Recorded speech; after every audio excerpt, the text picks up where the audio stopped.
Hoje a gente vai falar um pouco sobre a moléstia de Dupuytren, certo? Então, quais que são os objetivos, né? Definir essa moléstia, a epidemiologia, a etiologia, exame físico, classificação, os fatores prognósticos e o tratamento.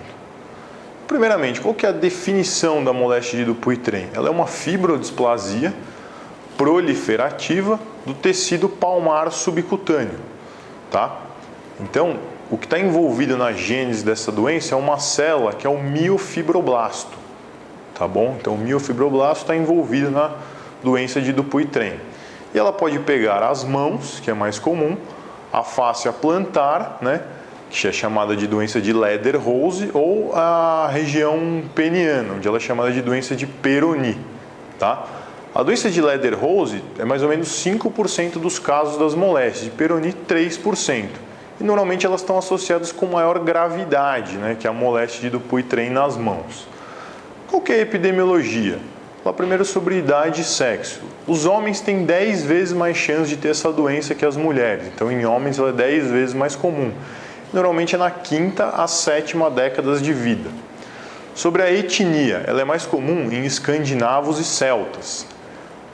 Menos comum em negros e muito rara em japoneses e orientais. Tá bom?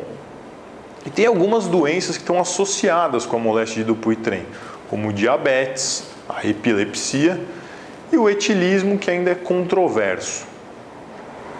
Então, a doença, normalmente, 45% dos casos, ela é bilateral, né? Então, assim, mais ou menos metade dos casos é bilateral e raramente é simétrico, né? Então, você tem um acometimento diferente dos dois lados, tá bom? Falar um pouquinho sobre a etiologia. A etiologia dessa doença ainda é desconhecida, ela não está bem estabelecida, né? Aparentemente tem uma relação com traumatismos e trabalhos manuais, né? Tem uma relação também com hereditariedade, tabagismo e aparentemente tem relação também com doenças vasculares, tá? Do exame físico, o que é importante a gente ver? Tem um teste muito importante para avaliar a doença de Dupuytren, que é o teste da mesa, né? Também chamado de table test. É um teste que você coloca a mão do paciente em cima da mesa e ele não consegue encostar a palma da mão na mesa esticando os dedos, né? Então sobra um espaço ali entre a região dos dedos e a mesa. Isso é um teste bastante característico, né, da doença de Dupuytren, tá bom? Classificação. A gente vai falar sobre duas classificações. Primeiramente, a gente vai falar sobre a classificação de Luque, que é uma classificação que tem a ver com as fases da doença. Então, ela é dividida em 3 fases. Dividida na fase proliferativa, quando você só tem os nódulos. Doença na fase involutiva, quando você tem os nódulos, mas começa a formar os cordões. E tem a fase residual, que quando você não tem mais nódulos, você tem somente os cordões, né? Qual que é a importância da classificação de Luque? A classificação de Luque é importante porque numa fase proliferativa você não vai abordar o paciente, você não vai fazer uma cirurgia nesse paciente, né? Você vai esperar até o paciente ter uma fase residual da doença para fazer uma abordagem, porque você tem menos chance de recidiva. Se você opera numa fase proliferativa, você tem muito mais chance de recidiva. Então essa classificação é importante por causa disso. E a outra classificação é a classificação de Tubianá, que é uma classificação que ela vai se basear nas contraturas, na soma das contraturas da metacarpofalangiana e das interfalangianas. Então, tem o estágio 1 que vai de 0 a 45, 2 de 45 a 90, 3 de 90 a 135 e 4 de 135 a 180. É uma classificação mais descritiva do grau de deformidade da lesão desse paciente. Quais que são os fatores prognósticos, né, da moléstia de Dupuytren?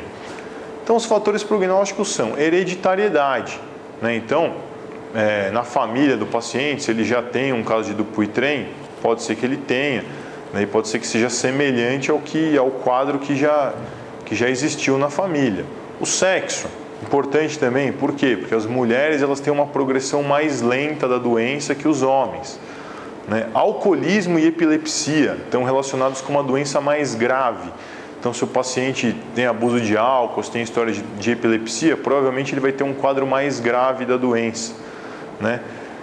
O local e a extensão da doença, então a gente tem que Se a doença for bilateral, se tiver uma doença de Peyronie ou de Ledderhose associada, você vai ter um pior prognóstico da doença também do que se ela for somente nas mãos, tá? E qual que é o comportamento dela? Então, se você teve uma vez um Dupuytren, né, você tratou e agora ela está recidivando, na recorrência ela não se altera.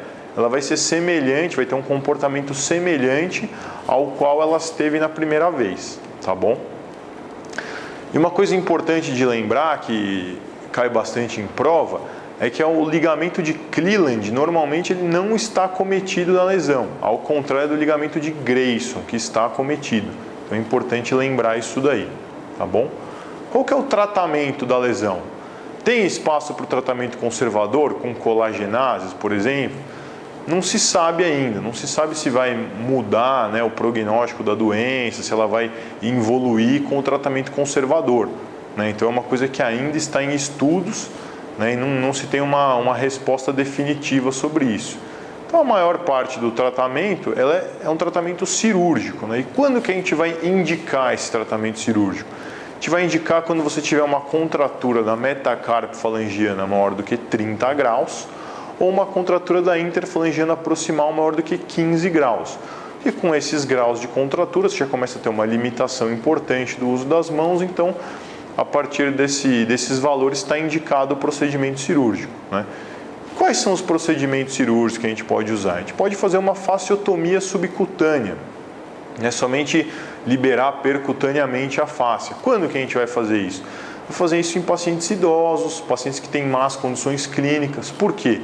Porque isso tem um alto índice de recidiva, então você não vai fazer esse tratamento para pacientes jovens, tá? Outra modalidade de tratamento é a fasciectomia seletiva. Ela está indicada quando você tem uma lesão isolada no quarto e quinto dedos, e é um tratamento que, apesar da alta recorrência, né, em torno de 50%, você acaba tendo baixa necessidade de fazer uma outra cirurgia, tá? Existe também a fasciectomia total, né? E ela pode ser com ou sem enxerto de pele. Normalmente a fasciectomia com enxerto de pele ela é reservada para pacientes jovens com mau prognóstico. Então, ela tem um baixo índice de recidivas, né? Então, apesar de ser um tratamento agressivo, né, indicado também para as recorrências, ela tem um baixo índice de recidiva. Então, é um bom tratamento para esse tipo de paciente que tem um prognóstico ruim. E um tratamento de exceção, né?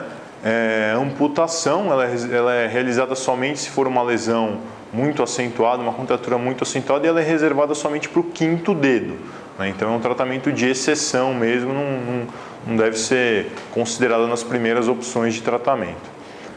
Essas são a bibliografia e as leituras complementares que a gente orienta, tá bom? Para se aprofundar no tema. Muito obrigado.